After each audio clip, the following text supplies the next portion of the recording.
Hello, everyone, and welcome back to the English Learning Podcast. I'm Jason, your host, and I'm really happy you're here with us today. Hi, everyone. I'm Julia, your co-host. If you're learning English and you sometimes feel stuck when you speak, this episode is for you. Exactly. Today's topic is called Speak the Way You Think. Now, Julia, let me ask you something. And listeners, think about this too. Okay, go ahead. When you speak English, do you first think in your own language and then translate into English? Oh, wow. Yes, I think many English learners do that. I did that for years. You're not alone.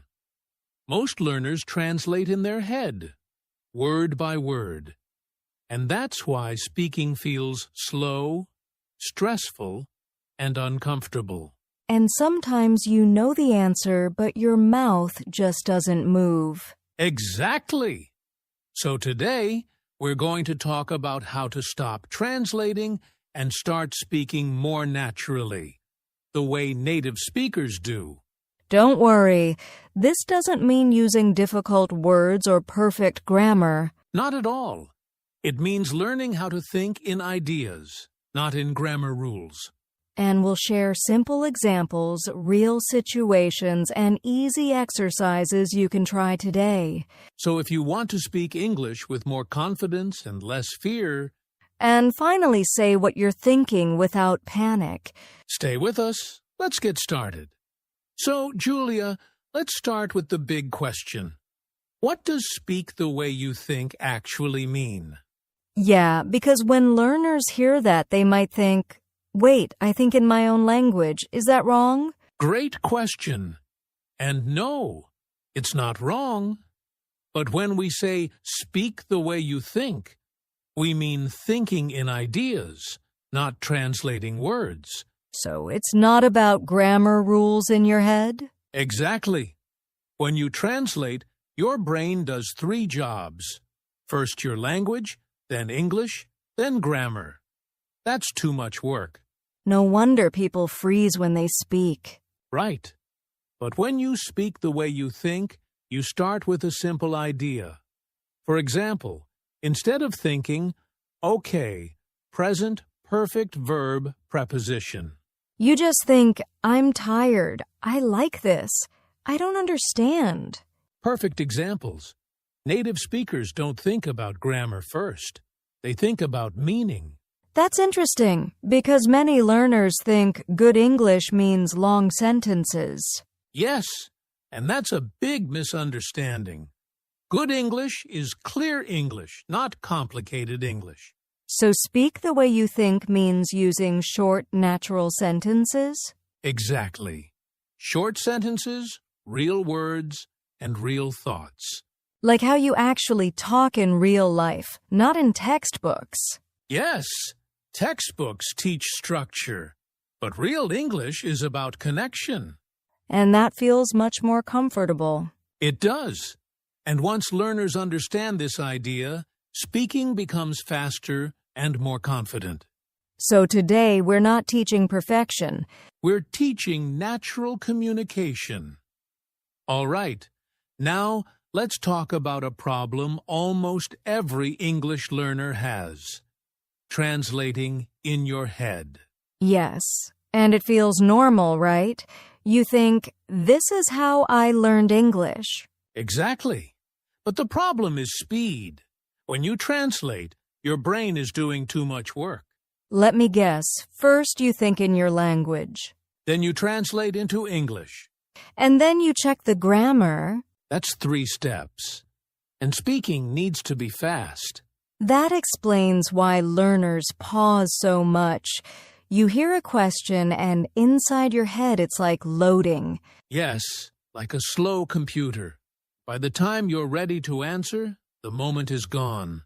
I remember someone asking me, how was your weekend? And I thought, past tense verb structure. And a simple answer like, it was nice became stressful. Exactly. Translating also kills confidence. Because while you're translating, you're thinking, what if this is wrong? And that fear makes people speak even less. Right. But native speakers don't translate.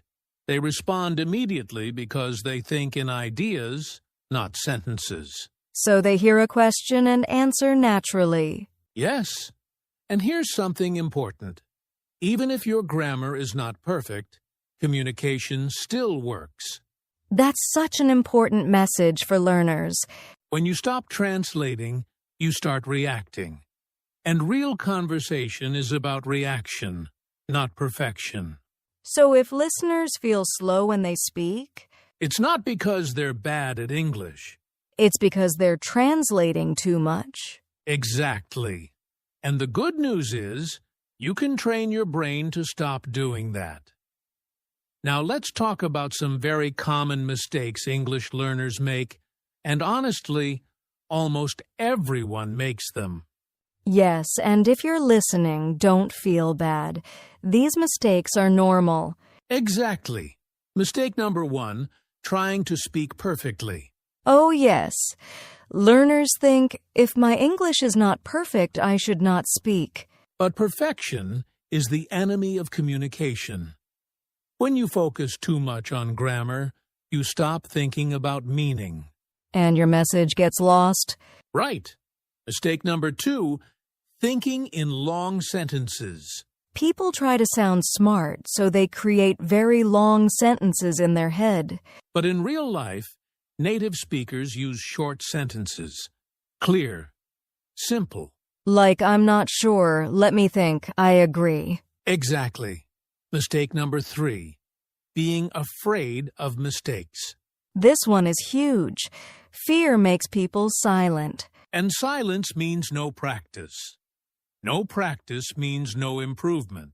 It's a dangerous cycle. Mistake number 4, thinking grammar first, meaning second. So instead of thinking, what do I want to say, they think, which tense should I use? Yes, but communication starts with an idea, not a rule. So what's the solution? Focus on being understood, not being perfect. Short sentences, real thoughts. And remember, mistakes are proof that you're learning. Exactly.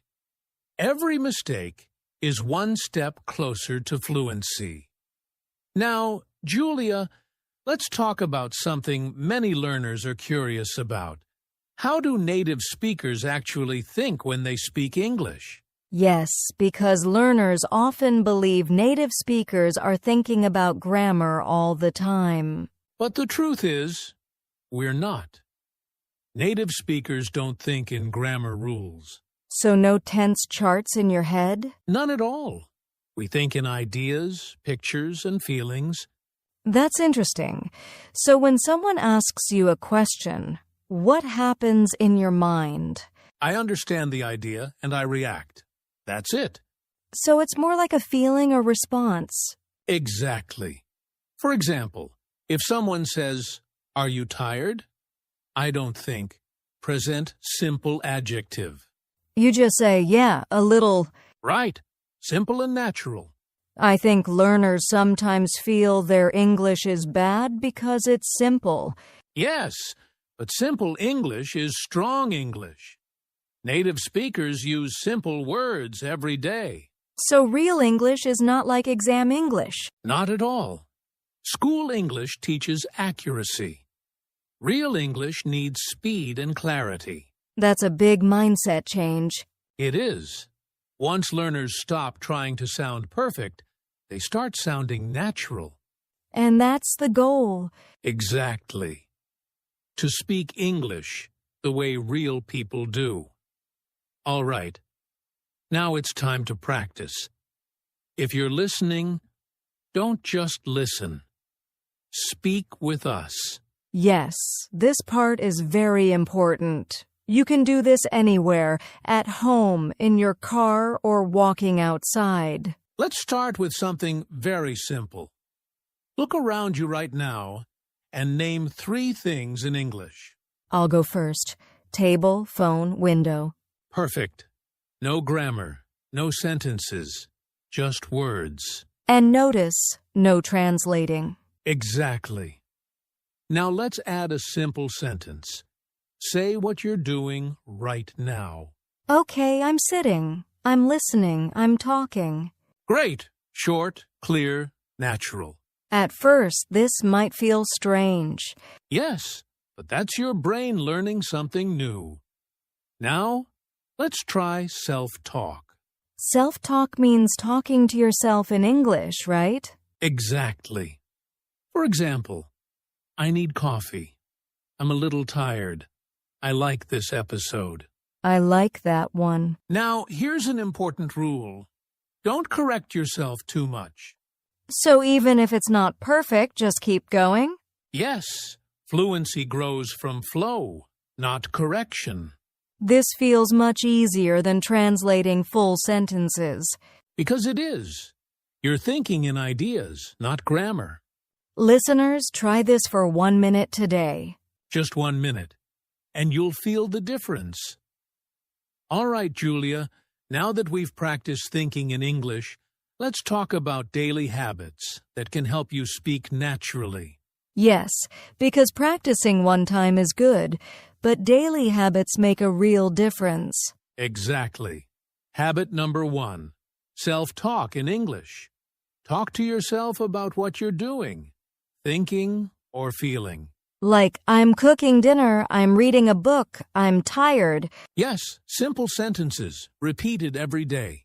Okay, what's habit number 2? Listen before you speak. Pay attention to how native speakers talk. Notice short phrases, natural pauses, and expressions. Oh, so instead of memorizing long sentences, we learn patterns from real English. Exactly. Habit number 3. Use short sentences when you speak. Focus on clarity over complexity. I like that. It feels much easier to speak this way. Habit number 4. Think in English while doing daily tasks. For example, while washing dishes, say, I'm washing dishes. This is fun. I like music. That's perfect practice without even noticing it. Exactly. And habit number 5, don't fear mistakes.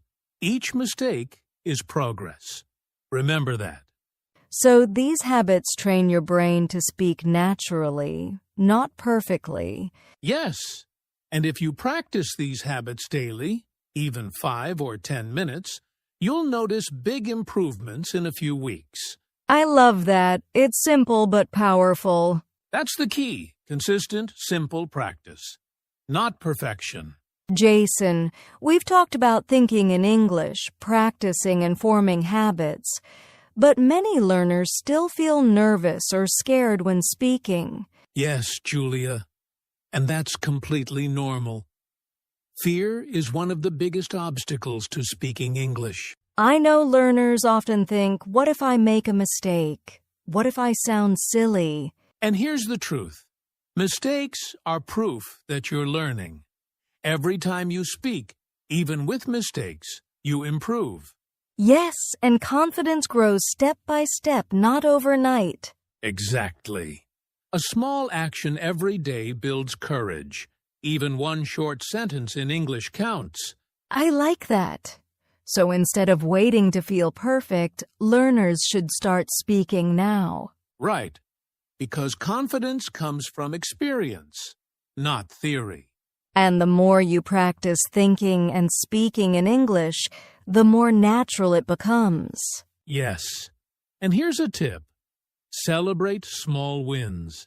Even a simple conversation with a friend, or saying one sentence without translating. That's progress. I love that. It makes learners feel proud and motivated. Exactly. So don't be afraid of mistakes. They are stepping stones to fluency. And remember, every learner has been where you are. It's part of the journey. Yes. Keep practicing, keep speaking, and keep thinking in English. Confidence grows naturally when you take action. And the more you speak, the easier it gets, and the more fun it is. So today, let's focus on progress, not perfection. All right, Julia, we've covered a lot today. Let's do a quick summary. Yes, today we learned how to speak the way you think, not translate everything in your head. We talked about common mistakes, like trying to speak perfectly, thinking in long sentences, and fearing mistakes. And we learned how native speakers think in ideas, not grammar rules. Plus, we practiced thinking in English with short sentences and self-talk exercises. And we shared daily habits, self-talk, listening first, using short sentences, thinking in English during tasks, and embracing mistakes. Finally, we talked about motivation. Confidence grows from practice, not perfection. Now it's time for a listener challenge. Yes. Here's the challenge for today. Take 5 minutes and speak in English about your day, without translating. Just short sentences. Ideas only. For example, you could say, I woke up, I ate breakfast, I listened to music, I went for a walk. Perfect. The goal is not perfect grammar. The goal is thinking in English and speaking naturally. Do this every day, and after a few days, you'll feel a big difference. And don't forget, if you enjoyed this episode, subscribe and share it with your friends. Yes, and practice speaking English every day, even a little. Small steps lead to big results. That's right. Thank you so much for joining us today on the English Learning Podcast. See you next time, and remember, speak the way you think. Bye, everyone. Keep practicing and stay confident.